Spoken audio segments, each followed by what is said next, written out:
Action! L'univers n'est pas la limite. Numéro 61. Bon, où est-ce que je suis? Vous la reconnaissez cette vidéo? Je ne l'ai même pas encore publiée dans la lettre d'information. Je commence à prendre vraiment beaucoup de retard dans cette lettre d'info. Donc nous voilà au niveau du Pousset. Ce Pousset fort intéressant, qui est un torrent bavard, si on peut dire. Bon, vous verrez ça dans la lettre d'information. Vous l'aurez déjà vu, vu que là on est sur la vidéo 61 qui est dans le futur, peut-être en octobre même.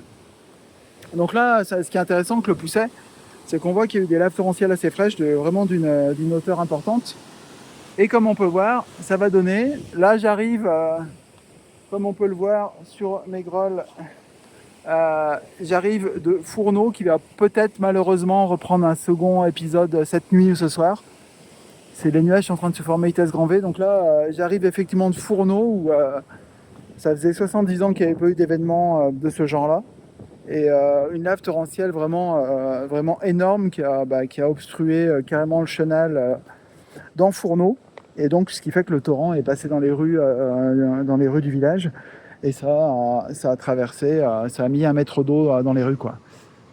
Donc assez terrible. J'ai vu là, il y avait un balai d'engins et de machines qui creusaient dans toutes les directions, qui nettoyaient. Impressionnant.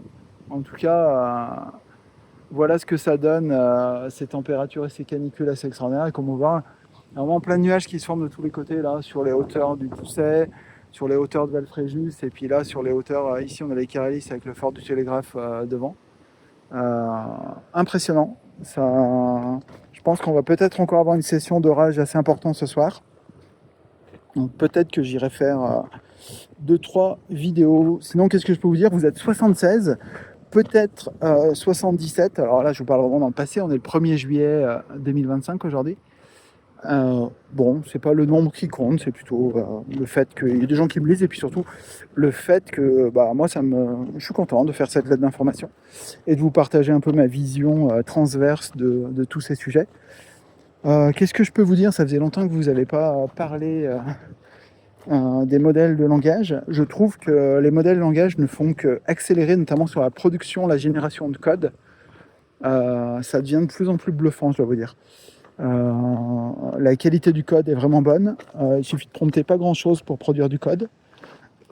C'est vraiment super intéressant en termes de productivité. Je pense qu'une personne peut faire le boulot 3 ou 4 et condenser ça en 10-15 minutes. Et je pense que la limitation, c'est le nombre de tokens par seconde. Je vous parle notamment de Gemini 2.5 Pro Canva. Je pense que la limite, c'est le nombre de tokens par seconde et la taille en nombre de tokens. C'est déjà remarqué, forcément, et c'est logique, plus le texte, le corpus du code est long, notamment sur du PHP ou du Python, plus le modèle prend du temps pour générer le code et générer de nouvelles itérations. Avec, ce qui est marrant, pas mal d'hallucinations et d'interprétations, des fois des innovations. Je trouve ça passionnant et intéressant de faire du code avec Gemini Pro 2.5 notamment. Mais ce qui est bien, c'est de ne pas le faire uniquement avec Gemini. Gemini, c'est de faire de temps en temps un peu de code, par exemple du code SQL dans ChatGPT.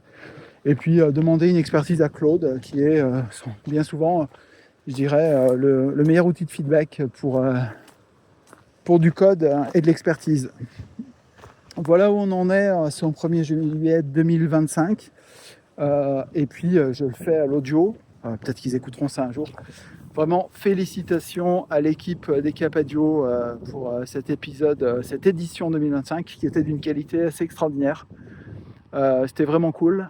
Bravo à eux. Puis longue vie au Festival des Capadio, vraiment, parce qu'ils le méritent. Allez, je vous laisse. On a dit qu'il ne fallait pas que je fasse de vidéos trop longues. Je vous laisse sur la combe du Pousset.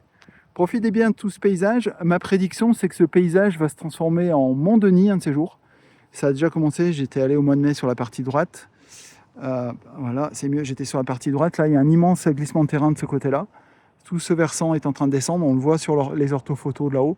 Je pense qu'un jour, tout ça va glisser et faire des laves torrentielles d'une dimension différente. Bon courage aux équipes du RTM et du Pays de Maurienne, parce qu'ils n'ont pas fini de s'amuser.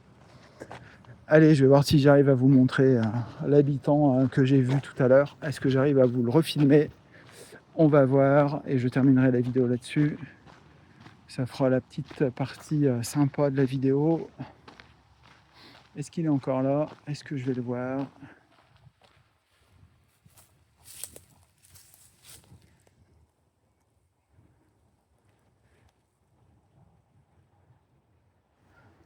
Eh bien, malheureusement pour vous, vous ne verrez pas le beau lézard vert que j'ai vu tout à l'heure.